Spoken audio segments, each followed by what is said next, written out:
All right, tell us who you are and what you do. Hi, my name is Geoff Alexander. I'm the president and CEO of WowBow. So, Geoff, I know you mainly through WowBow, but when I look at your LinkedIn, you've been with Let Us Entertain You, which is a great name, by the way. Yeah, a pun name company. Since the early 90s. I didn't know you were in it for so long. Have you been running restaurants since grade school? Joined Let Us Entertain You 9 days out of college. It's been 31 years now. Okay. Okay. So you did nothing out of college besides you've just been a restaurant guy.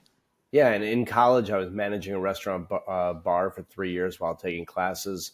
Prior to that, I worked in a grocery store for summers when I was growing up. So I've been around food most of my life. So going back, you're going into college or even before that you're in high school. Did you have an inkling you were good at this? Did you have an inkling you might want to be in restaurants or food service? I knew that I was good at interacting with people. I knew I was good about providing hospitality, and I knew I was good about, fighting for what people wanted. Meaning, you ever been to a restaurant and your food's taking too long and you can't Oh find your yeah. server? Like I Been was there. always Yep. very good and aware about taking care of people in that kind of a setting. And I got this, in college, I got this job at this restaurant bar because I wanted to be a bartender, right? And that's what you do when you're in college. Yeah. And through that job, I got hooked on the hospitality business. You were bartending and did you first of all, I've always wanted to be a bartender for a day. My wife always makes Yeah, fun of me, but because it sounds like a fun job. Was it of as course fun it as it is. Yeah, sounds? amazing. Are you kidding? It was amazing, especially in college. I mean, it was funny because I worked in the bar sophomore, junior, senior year, and in senior year, like all of a sudden everyone's name changed because they were all coming to the bar underage. And all of a sudden, all these people that I have known for 2 or 3 years as my customer and became friendly with, all their names changed. I may know something about fake IDs and around college. I'm not going to say maybe just a friend, but yeah, Yeah. that's hilarious, by the way. So you started right out of college. How big a company was it? Was it a startup? Was it something that's been around Let for a Us long Entertain You. time? So Let Us Entertain Yeah. You is a privately held restaurant group started in 1971 by Richard Melman. It actually Okay. started 6 months after I was born, just out of coincidence. Um, but Lettuce is currently at, I think it's about 62 different concepts, about 130 restaurants among 6 different states is where we sit today. And at the time, it was, of significant size in the city of Chicago. It really wasn't outside of Chicago. I think it was in Minnesota, was the only state that we were in, and maybe Arizona and Minnesota at the time. And now we're, in a number of other states with different concepts that have been created. I think Lettuce has created over 250 different concepts in its 51-year history. So no, it was not a small restaurant group. And what happened was I would come down to Chicago to visit on weekends because I went to Wisconsin-Madison for college. And after my fourth meal, it turned out every one of the restaurants I went to was a Let Us Entertain You restaurant. So I applied to join the company and luckily got hired, and the rest is the story. The rest is history. And you ended up becoming the top lettuce, top I head, wouldn't say I head of was the top lettuce by any means, but at some point. no, I became a partner with Let Us Entertain You in Okay. 2006. Ran my own division starting at that time. And then 2009, took over the Wild Bow, the concept. At the time, there were 3 restaurants. And in 2017, I got private equity involved. They took a majority stake. So Lettuce is still involved. I'm still a partner with them, Lettuce, but we operate as our own Okay. entity for the Got last it. 7 years. That first job out of college, were you business development? Were you sales? Were No, I you was. I've mail always been room? operations. Yeah, I've always been operations. So I was what would be called a number 4 manager at Shaw's Crab House. Shaw's Crab House was an 18 million plus a year restaurant, seafood restaurant in Chicago, about 18,000 square feet. And I was the nighttime manager for about a year and a half. I was in charge of the dishwasher schedule and supplies ordering and working the floor at nighttime. Grew up in there, had great mentors at that restaurant. And then in 95, switched concepts to a much smaller concept that eventually grew to 11 units, where I oversaw all the 11 GMs and became an area director and got involved in the construction, marketing, and really cut my chops there to learn every aspect about the industry through that time with that concept. It was called Big Bowl. And I think in my years with Lettuce from 93 to 17, before Valor got involved and took us, I was probably involved with 12 different concepts. So it was like a new job every couple of years where it's whole new cuisine, whole new staff, whole new partners you're working with. Made it very exciting. And when you came on, was the original founder there? Was this still the Rich original Melman is management? still there. Richard Melman Oh, is he's our still founder of our there. company. Oh, He's still yeah. there. His son, RJ, is the president of the company now, and he's got Okay. 2 other children who are on the executive committee. But Kevin Brown, who hired me out of college, who is running a division, is the CEO and has been for about 10 or 15 years now. And Richard Melman, the founder of the company, is still involved daily, That's every day. amazing. Yes. So at some point you decided to go out and run Wow Bao. And was this an idea that was incubated within Lettuce? Was this your idea? How did that come about? So in 1999, again, I was involved with this concept, Big Bowl, which was an Asian noodle shop. Yep. And we gave Rich a tasting for a new appetizer, which was the bao. And he said, we could do a whole concept just selling just these bao. Fast forward to 2003, that restaurant opened. It was under different leadership within the company. And in '08, one of my previous partners who was involved with Wow Bao said, you should come and join the team at Wow Bao. We're between partners right now. We're going to grow this thing. It's going to be a real big opportunity. So I went to Rich and I said, can I take over Wow Bao? And he told me, he goes, yes, but I wouldn't do it. And, I'll tell you a great lesson is when the founder of a company tells you you shouldn't do something, you should probably listen to him. I got involved. I took over the concept. 3 weeks in, I called Kevin Brown, the CEO. I was like, this concept's not really performing very well. And he said, you should have looked at the financials before you got involved with it. So it became an uphill battle. But, I like being the underdog.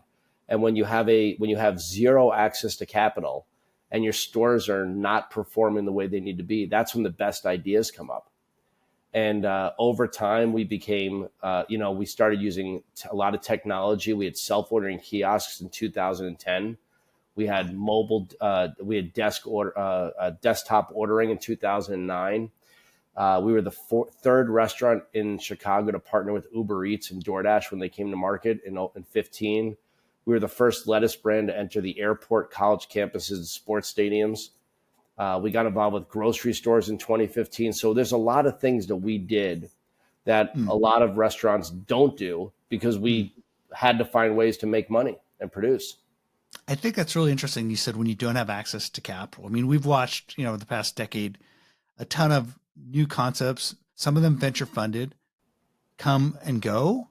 And do you think everyone takes that lesson to heart? Hey, we don't have access to capital. We have to be creative. Is that something that you I do not talk think about that? people take that to heart. Let Us Entertain You is a university for entrepreneurs. This company teaches you Yeah.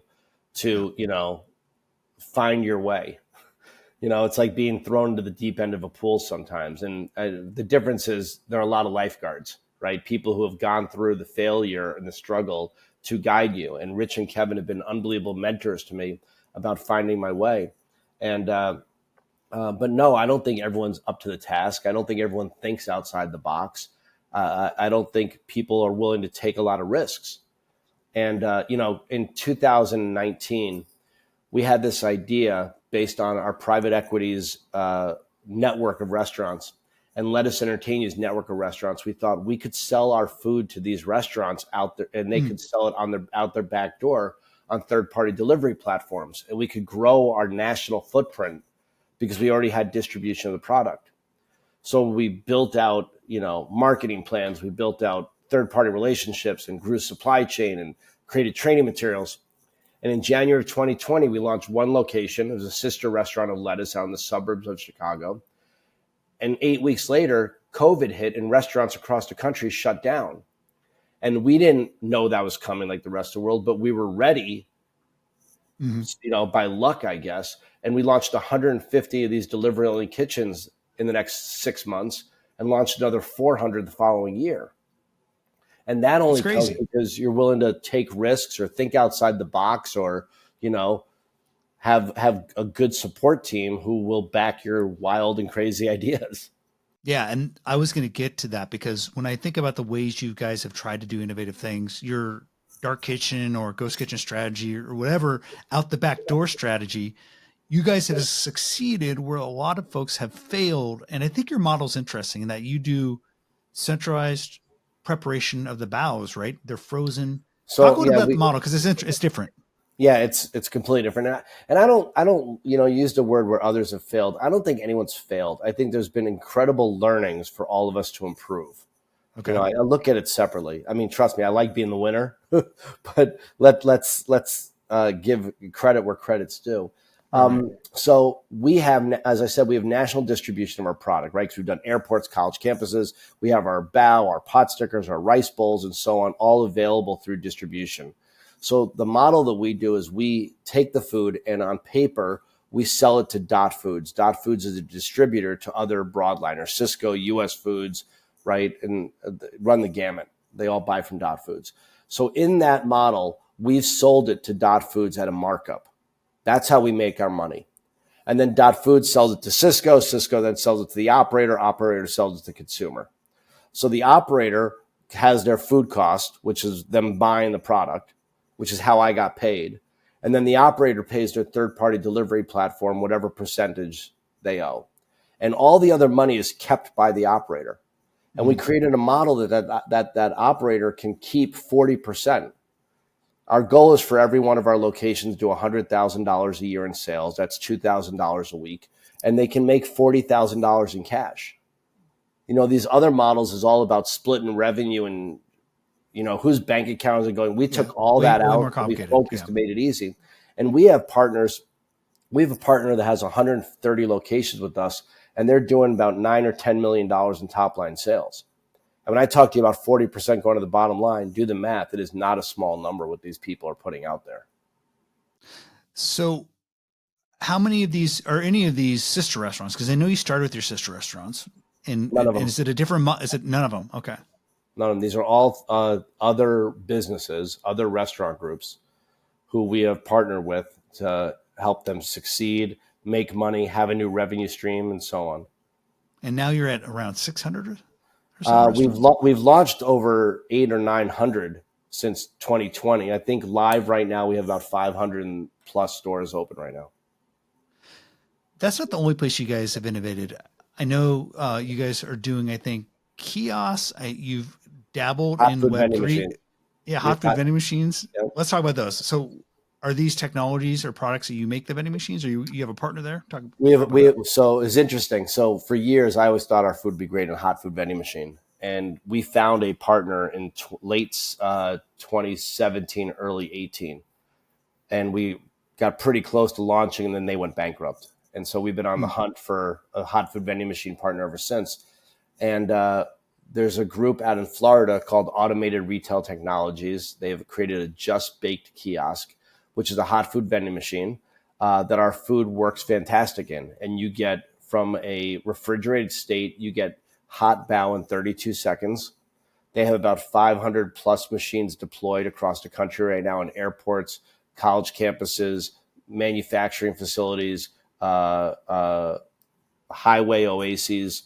So they've done a good job. They recently announced a major growth plan with Sodexo to go across everywhere that they are. So we're very excited to be one of the offerings that they put in there. Okay, so they are multi-brand offerings. Like you maybe they have might two get a bow, different you might get machines. pizza. Sorry, they have two different machines. One machine is a fully Wow Bao branded machine where it's all different bow and pot stickers that we do all the food for. And the other one is a Just Baked machine, which is their internal brand. And inside that, they have different foods from chocolate chip cookies to donuts to sliders to egg sandwiches and bao. And depending on what item you choose, that's what comes out of the machine. Talk about some misfires or failures. And I don't think you've had many, but I know that you guys did work with Itza, which was a concept, I think, in New York about 2015, 2016. There are still people trying to do this automat style kiosk where you basically get your food out of that. You put one, I think, in one of your stores. We had three of them. Okay, how did that go? Itza was originally a San Francisco-based company that was in the early 2000s or so. Maybe it was early 2010s that I had heard about, where you ordered off of a self-ordering kiosk or off of your phone, and the food was delivered to you from an automated cubby that was animated and personalized. Zero human interaction in the front of the house. And we partner with them, and we put their technology into 3 of our restaurants. We had 3 stores. This is back in 17, late 17 and mid 18. And it was the future. I mean, it was fantastic. And then you go into COVID where you had zero human interaction. Like, we figured out the future. We had it. Now, maybe Chicago is the tech capital, of the world. Maybe, Midwestern is hospitality. But for whatever reason, when COVID happened and you were not allowed to see each other and talk to people, and we all became isolated, and you would think these machines were absolutely the most perfect things in the world because you don't have that element. I actually went the other direction and said, we need the human element. We need to be talking to people. We actually pulled all that technology out of the restaurants and opened up the kitchen so you'd be forced to talk to people, because I thought that was so important for what was going on in the world. It's so interesting because I've talked to Colonel, which is kind of doing those kiosks again. Their startup and The one they I actually saw in had New York, there isn't. They were getting ready to put it in the one I saw in New York. They hadn't had it yet. Well, what I had heard from them is some people were getting angry because they didn't like having the kiosk to get the food out of there. So they actually give people the choice now. Yeah. Do you want it handed to you by a person, or do you want to get out of the kiosk? It's really interesting to me. If you go back to, so in 2017, when we did this, it was cashless, right? Because there's no human interaction. There's no bank. There's no, right? There's no way to make change for people. And the outpour of people who were angry that we were cashless. Now, Sweetgreen has been cashless since, I think, like day one, right? Like, I don't know if anyone's mad at Sweetgreen, but we got all these people who were angry about, how can you not accept cash? So I think, the natural human element is to fear change, right? You want to be safe. Your mind knows if I go left, everything's going to go fine because I know what's around that corner. But if I go right, I don't know what's going to happen, so I'm afraid to go right. And when you get these new technological advances and you say that people were angry at Colonel or were mad that you couldn't do it, that's a learning curve to me, right? That's just, I'm not used to it. Look at COVID, right? Where everyone had to order food off of a phone to get delivery. And think about the older generations who had never done this before, never downloaded apps, never ordered. And now all of a sudden you can't get them off the apps, right? So I believe there is a place for this. To me, it's more about you as the operator have to be fully bought into it. If you're going to go and spend money on these doors, these ways to transfer the food, and then go back on and say, oh, you know what, since you guys don't like it, we're not going to make you have to do it. You're not fully bought in as the owner, as the proprietor, as the forward thinker. You're going to be like, oh, you customer can tell me how to run my business. Like, that's not how evolution and innovation occurs. Evolution and innovation occurs because people are willing to take the risk and try it. I remember the first time we put self-ordering kiosks into our restaurant in 2010. And I was like, are people going to like this? Are they going to understand it? Yep. And the installer was lying on the ground, tinkering, putting together the wires. And as he's doing this, I don't know, a 45, 55-year-old lady walked up and started pushing buttons on the machine. The machines weren't working yet. And I was like, okay, I think this is going to work, right? Perfect demographic. If you're going to do it, it's going to work for everybody. But if she had yelled at me that we were doing this, and people did yell, they said, oh, we're taking jobs away, right? We're hurting the growth of the world. And I'm like, we're creating jobs because people have to make the kiosks. I mean, It was a silly argument. So, but is it your gut? How do you know? Is it hunches?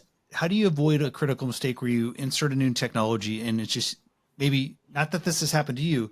Maybe it's something that's universally disliked. How do you know in advance? Because as you say, you don't want to necessarily pull it out once you put it in. Technology has to benefit 3 things: the business itself, the consumer who's going to use it, and the employees who have to work with it.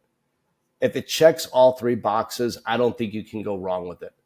The misses that we had with technology were one of 2 reasons. The first was it was so early that the companies we worked with went bankrupt.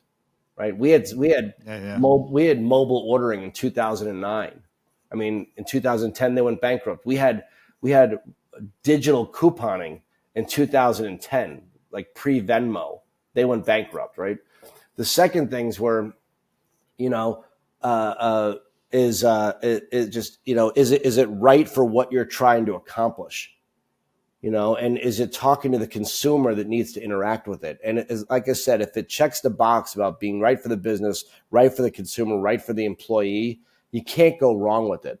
But you got to go all in. And by the way, you can't do everything tomorrow. You can't just flick the switch and turn on technology Yeah. across the board. Yeah.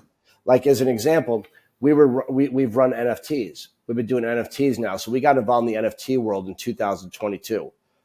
Positive buzzword in 2022. 2023, NFTs were not a positive buzzword, Yeah. right? So we changed the word digital collectibles, instead of NFTs, but still, there's a feeling that it's not fully understood by people. So we're early to it, but we're in it for the long play. And when you look at technology and you say, is it right or is it wrong? If it's wrong, if it's missing, if you're using the word failure, did you do it wrong or is it too early? And if the answer is it's too early, don't give up on it. Go all in on it and make it be something like being cashless, which Sweetgreen did, 15 years ago. And now everybody's cashless. You mentioned about being early with mobile payments and you referred to NFTs. You guys went into the metaverse, I think last year, and that's pretty early. It almost feels akin to like how early you were for mobile. And so how is that going? So we got into the metaverse in 23. In 24 this year, we did a partnership with Roblox and got into the gaming world. Yep. So it's early. The ecosystem of who's in the metaverse and who understands the metaverse is really small. But next year, it's going to be a little bit bigger. And then it's going to get bigger. And it's going to get really big because of the generations who are behind us who only know gaming and the metaverse, right? And you can't spend all day long marketing to today's customer. Today's customer is going to move away, grow older, pass on, stick with those who continue to do what they're doing today. You have to look for the next generation and then bring this current consumer base along for the ride for what will be coming. And that's how Wow Bao acts. We look at what's coming down the road and how can we be there.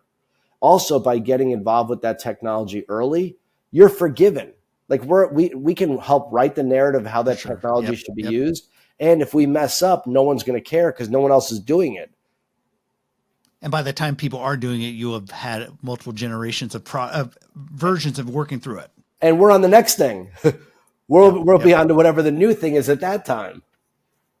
So this podcast is about reimagining restaurants. And restaurants is a tough business. I mean, I think the failure rate, I don't know what the stats are, but you probably know better than me, is pretty high.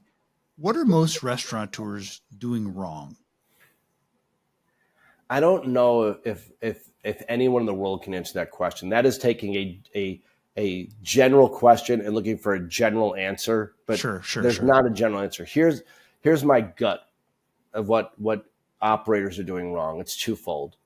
Number one is they're not listening to their consumer base. It's very easy. The restaurant business is extremely emotional, right?